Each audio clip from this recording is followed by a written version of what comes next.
बिस्मिल्लाहिर्रहमानिर्रहीम। अस्सलाम वालेकुम। पता नहीं क्या हो गया है डोनाल्ड ट्रंप को, तकब्बुर में ऐसा लग रहा है कि हदें पार हो गई हैं। और दुख की बात यह है कि ये वो ट्रंप है जिसको पाकिस्तानियों ने सपोर्ट किया, जिसको पूरी दुनिया के अंदर 2 अरब मुसलमानों ने सपोर्ट किया, जिस बंदे को इंडिया ने सपोर्ट किया, जिसको अमेरिका के अंदर करोड़ों लोगों ने सपोर्ट किया। यानी वो लोग जो ट्रंप की पॉलिसीज़ को पसंद नहीं करते थे सिर्फ इसलिए कि यार ये बंदा जंग बंद करेगा। रशिया ने सपोर्ट किया, चाइना ने, ईरानियों ने सपोर्ट किया, मिडल ईस्ट ने, अरबों ने सपोर्ट किया, एशियंस ने सपोर्ट किया। वो बंदा इस वक्त इतने तकब्बुर में आ गया और ये बात हजम नहीं हो पा रही किसी से भी नहीं, यानी अरबों दुनिया से नहीं हजम हो पा रही कि यार इस बंदे को एक हफ्ते में हुआ क्या है। यानी ये बिल्कुल ठीक था, इसराइल के खिलाफ भी बात हो रही थी, सारा सिलसिला था, जंग बंद करनी थी। ये मनाजिर देखिए ज़रा जो आपकी स्क्रीन पर आ रहे हैं, इतने तकब्बुराना अंदाज में कि अमेरिका के सेलर्स को हमने सबसे खतरनाक गाइडेड मिसाइल डिस्ट्रॉयर DDG-68 रवाना कर दिया है। और ये तस्वीर ज़रा आप देखिए, ये असल में उन्होंने कहा जी रवाना कर दिया है और अब हमने रवाना किया है कि जाओ और जाकर यमन के हौसियों का कब्रिस्तान बनाओ। कमाल की बात है कि ये तो ऐसे कह रहे हैं कि जैसे इनके हाथ में ज़िंदगी है, इन्हीं के हाथ में मौत है। ये समझ रहे हैं कि जी हम भी सब कुछ है। समझ से बात बाहर है, ऐसा नहीं है।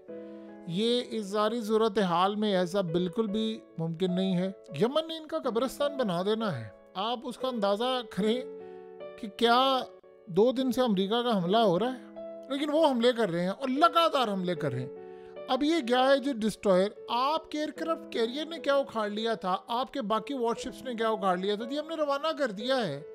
और अब आप देखेंगे कि ज़रा यमन के साथ हम करते क्या है, और उनको वार्निंग जारी कर दी है कि तबाही हमने रवाना कर दी है, बल्कि मौत रवाना कर दी है तुम्हारी, और ये तुम्हें छोड़ेगा नहीं। बहरहाल ये तो अगले चंद दिनों में पता चल जाएगा कि इसका कब्रिस्तान बनना है या यमन वालों का बनना है। ये तो अब ज़्यादा देर नहीं है।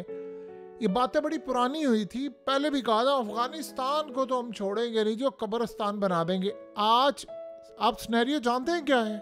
सिराजुद्दीन हक्कानी, जिस पर 1 करोड़ US डॉलर्स का इनाम था, 1 करोड़, उस बंदे का बाउंटी ख़त्म कर दी है। और इस सूरत हाल में अफ़गान तालिबान से कर लिया ट्रंप साहब ने सुलह। अच्छी बात है कि आपको अगर ताकत का पता चल गया है, ये अच्छी बात है कि आप तालिबान के साथ, अफ़गान तालिबान के साथ दोस्ती कर रहे हैं। हो सकता है मुस्तकबिल में आप उनको तस्लीम भी कर लें, क्योंकि रशिया का भी प्रेशर है, और इस सूरत हाल में आप अपने मामला तय कर लें। ये तो अच्छी बात है। सवाल ये है, इसी अफ़गानिस्तान को नहीं, तालिबान के बारे में ट्रंप ने ये बात कही थी कि मैं सिर्फ एक बम मारूंगा सारे मर जाएंगे। देख लीजिए, वो तो नहीं मरे, लेकिन अब सूरत हाल यहाँ पर ये पैदा हुई है जो इनके लिए सबसे ज़्यादा ख़तरनाक है। वो ये है कि आप यमन के साथ ये काम करें, एक दफ़ा सोच लें। ये ना हो कि जो गिरे आप हाथों से लगा रहे, दांतों से खोलना पड़े, आपको इनके घुटनों में भी जाना पड़े। तारीख आप उठाकर देख लें। ठीक है, आप इजराइल को खुश करने के लिए सारा ये काम हो रहा है, लेकिन ये ज़्यादा देर तक मामला चलने नहीं वाला। क्योंकि एक बात आप जहन में रख लीजिएगा, चाइना के अंदर शी जिनपिंग ने पूरी तैयारी करके रखी है और वो बंदा इस वक्त किसी मूड में नहीं है।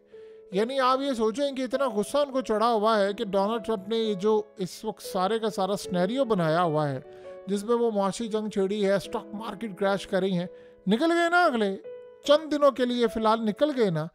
और इस सूरत हाल में शी जिनपिंग ने अपनी कौम को कह दिया है कि भाई हम आपको प्लान जो दे रहे हैं 3 से 5 साल के अंदर, हमने अमेरिका को गधेला सप्लाई नहीं करना, वो आप लोग खुद खरीदेंगे, ताकि हमारी जो प्रोडक्शन कंपनीज है उनको कोई मसला ना, बच्चे ज़्यादा पैदा करें, आबादी ज़्यादा पैदा करें, हम आपकी तनख्वाहें बढ़ाएंगे, आपका बिजनेस बढ़ाएंगे, सब करेंगे अमेरिका पर इंसान हो, ताकि खुलकर हम उससे लड़ाई कर सकें। अभी हम बहुत सारी चीज़ों में चुप करके बैठ जाते हैं कि ठीक है जी हमारी 500 अरब डॉलर की वहाँ पर मार्केट है, बहुत बड़ी मार्केट होती है, तो इस सूरत हाल में हम चुप करके बैठ जाते हैं। एक दफ़ा ये हट जाए ये सिलसिला, फिर उसके बाद हम इनकी इंड बजाने के लिए पूरी तरह तैयार होंगे।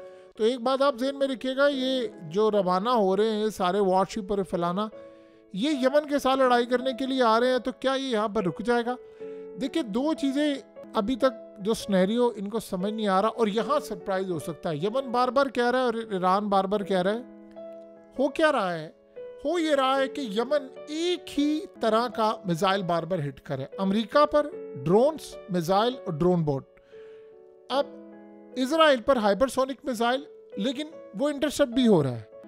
कभी कभी नहीं भी होता, कभी कभी वो तबाही कर देता, कभी कभी वो इंटरसेप्ट है। अब सीन क्या होता है कि आपने ये अज्यूम कर लिया कि यार ये यमन के पास बस यही मिसाइल है, अगली दफा वो ऐसा मिसाइल मार दें जो ईरान के पास है। जो ईरान ने मारा था, आपका सिस्टम नहीं रोक पाया।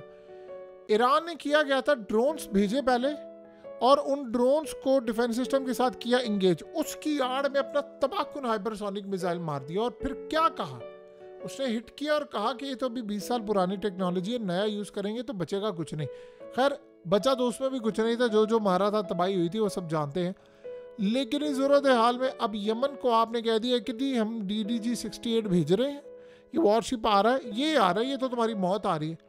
पता ये चले कि आपकी तैयारी सिर्फ उसके वही क्रूज और बैलिस्टिक मिसाइल रोकने की है, अगला आपके ऊपर हाइपरसोनिक मिसाइल नए तर्ज का मार दे और इसको आपको गिरा दे, फिर क्या आप करेंगे?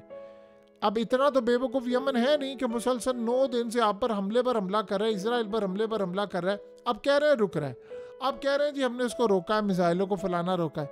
आप उनकी जरूरत चेक कीजिए ज़रा, आप कहाँ पर हैं? 4000 अरब डॉलर्स, 58 ट्रिलियन डॉलर की आपकी GDP है। 4000 अरब डॉलर सिर्फ आप इम्पोर्ट करते हैं। इतनी बड़ी मार्केट है कि चाइना के बड़े बड़े ममालिक आपके आगे खड़े नहीं हो सकते।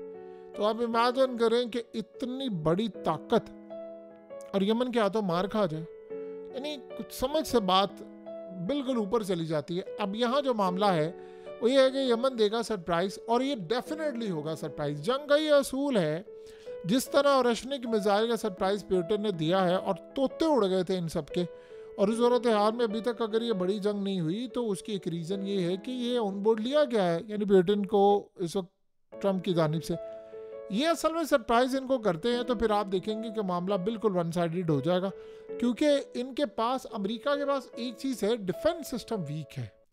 यानी ये बात आप ध्यान में रखिएगा, इन सब के पास जो डिफेंस सिस्टम, देखिए दुनिया के अंदर जो डिफेंस सिस्टम है वो जितनी मारने की कैपेसिटी है उतनी किसी के पास रोकने की नहीं है। चाइना का अभी दुनिया को नहीं पता, उसकी पता यह है कि चाइना ने जंग नहीं की, बाकी सब आजमाए जा चुके हैं। आप रूस को देख लें, यूक्रेन कितना हमला कर रहा है, पिछले 5-6 दिनों में उड़ा कर रख दिया। और पिछले 5-6 दिनों में रूस ने जो हशर नशर किया यूक्रेन का, उन्होंने इन पर क़यामत बर्पा कर दी उनके मिसाइलों ने। इसी तरह हिजबुल्लाह को आप देख लें, उनके पास भी रोकने की कैपेसिटी नहीं, लेकिन इजराइल की इंसिडेंट बजा दी उन्होंने, छोटे छोटे ड्रोन्स और चीज़ें भेजकर। ईरान ने भी ये हाल किया, रोकने की कैपेसिटी किसी के पास नहीं है, सिवाय रिसेंटली हमने देखा कि ईरान के पास थी, चाहे वो किसी की भी कैपेसिटी हो। उन्होंने इजराइल का वो हमला प्रॉपर कामयाब नहीं होने दिया, जिसके बारे में नेतन्याहू ने पहले दावा किया था कि हम 75 साल तारीख छोड़ें, हम दुनिया की तारीख का सबसे खतरनाक हमला करने के लिए जा रहे हैं, ईरान को पता चलेगा हम करेंगे क्या। तो वो दुनिया की तारीख का क्या, वो तो एक छोटा सा एक हमला था जो यकीन कीजिए लोगों को याद भी नहीं कि यार इजराइल ने भी कोई हमला किया था। तारीख जब लिखी जाएगी और लिखी गई है तो उसमें आपको ये याद रहेगा यार ईरान ने हमला किया था, आपको विजुअल्स याद रहेंगे। आपको इजराइल का नहीं पता कि उसने क्या किया, तो उसके विजुअल्स ही नहीं है, पता ही नहीं है किसी को कुछ, और ना कोई तबाही के आसार है। अब इस सारी सूरत हाल के अंदर ईरान मुकम्मल तौर पर इनको सपोर्ट करेगा, और यहाँ पर इन्होंने जब हिट करना है तो फिर यमन, ये कि यमन इस वक्त कह रहा है हम वो कह रहा है आ जाए अमेरिका, हम उसको नहीं छोड़ेंगे। वहाँ तक उनके लीडर ने कहा है कि ये जो भी फौज भेजने की तैयारी करें, हम इंतज़ार में बैठे। इसका मतलब है वो तैयारी करके बैठे हुए हैं, कुछ ना कुछ इनको पता है, वो तैयारी करके बैठे हुए हैं कि हमने कहाँ तक जाना है, क्या मामला करना है। तो हम इस सारी सूरत हाल में अज्यूम कर सकते हैं, जैसे हाइपरसोनिक मिसाइल के बारे में रूस ने खबर दी कि इनके पास था, अमेरिका ने कहा इनके पास नहीं है। ये मज़े की बात देखिए, CIA की रिपोर्ट गई, उन्होंने कहा झूठ बोल रहे हैं, अगले ने मार कर दिखा दी। इसका मतलब है CIA के पास इंफॉर्मेशन नहीं थी, अभी भी नहीं हो सकती, और अभी भी ऐसी सूरत हाल पैदा हो सकती है कि ये मारे, बुरी तरह मारे, हिट करें इतना कि अमेरिका को पता चल जाए, इजराइल को, कि यार हमसे गलती होगी, हमने गलत वक्त गलत साइड के ऊपर काम कर लिया है। बहरहाल इस सारी सूरत हाल में एक बात बड़ी ज़बरदस्त तय हो गई है, जिसको समझना बड़ा ज़रूरी है। वो ये है कि अमेरिका के इस डिस्ट्रॉयर को तबाह करने के लिए अगर यमन ने कोई ऐसा मिसाइल मार दिया, बाद में बेशक आप इल्ज़ाम लगाए ईरान पर, आप रूस पर, आप चाइना पर लगा दे, तो डंके बच जाएंगे। बहरहाल ये बात ज़हन में रखिएगा, लगातार एक जैसा वो हमला नहीं करेंगे। उन्होंने दिखाया कुछ, आपकी तैयारी कुछ करवाई, और जब मारने का वक्त आएगा तो वो मारेंगे जब आपको अंदाज़ा भी नहीं होगा कि हुआ क्या है।